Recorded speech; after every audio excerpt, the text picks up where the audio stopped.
Salut tout le monde, aujourd'hui ça me fait super plaisir de vous partager ma recette de démêlant pour les cheveux. Vous aurez besoin d'une bouteille avec vaporisateur. J'ai recyclé une ancienne bouteille et je vous conseille un vaporisateur en nuage et non en jet pour faciliter l'application.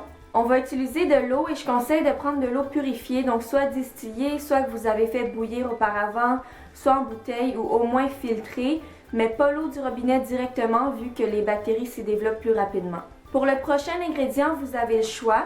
Vous pouvez prendre de l'après-shampoing. Moi, j'ai choisi un après-shampoing qui était biologique.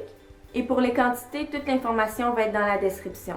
Si vous trouvez bizarre l'idée de laisser de l'après-shampoing sur vos cheveux, il n'y a vraiment aucun danger si vous mettez les bonnes proportions et surtout si les ingrédients sont sains. Si vous n'aimez toujours pas l'idée, vous pouvez remplacer par la même quantité de gel d'aloe vera ou de glycérine. Je vous conseille la glycérine végétale si possible, c'est simplement que moi j'en avais pas chez moi en ce moment. Sinon, vous pouvez aussi remplacer par du jus d'aloe vera, mais il faudra changer les proportions et en mettre beaucoup plus. Encore une fois, je vais vous mettre tous les détails dans la description de la vidéo. C'est facultatif, mais j'ai décidé d'ajouter quelques gouttes d'huile vu que mes cheveux sont extrêmement secs. Mais si vous avez un type de cheveux qui devient gras plus rapidement, vous n'êtes vraiment pas obligé de mettre l'huile. Je vais vous mettre mes choix d'huile préférés dans la description. On va verser l'eau dans notre bouteille et il faut au moins qu'elle soit à la température de la pièce ou un peu tiède pour que ça se mélange mieux avec l'après-shampoing.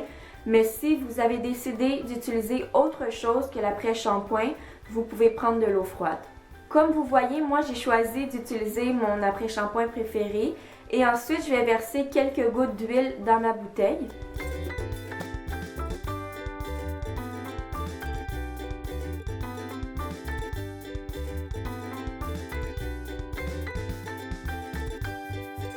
Et votre démêlant est maintenant terminé.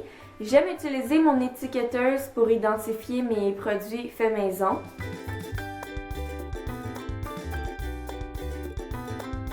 J'ai les cheveux naturellement très mêlés, donc si ça fonctionne sur moi, je suis pas mal certaine que ça va fonctionner sur vous aussi et pour tous les types de cheveux selon les ingrédients que vous aurez choisis. J'en ai vaporisé un peu et j'ai commencé à démêler par la pointe de mes cheveux et ça allait vraiment très bien.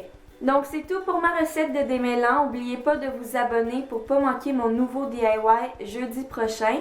Et vous pouvez aussi cliquer sur la cloche à côté du bouton s'abonner pour recevoir une notification.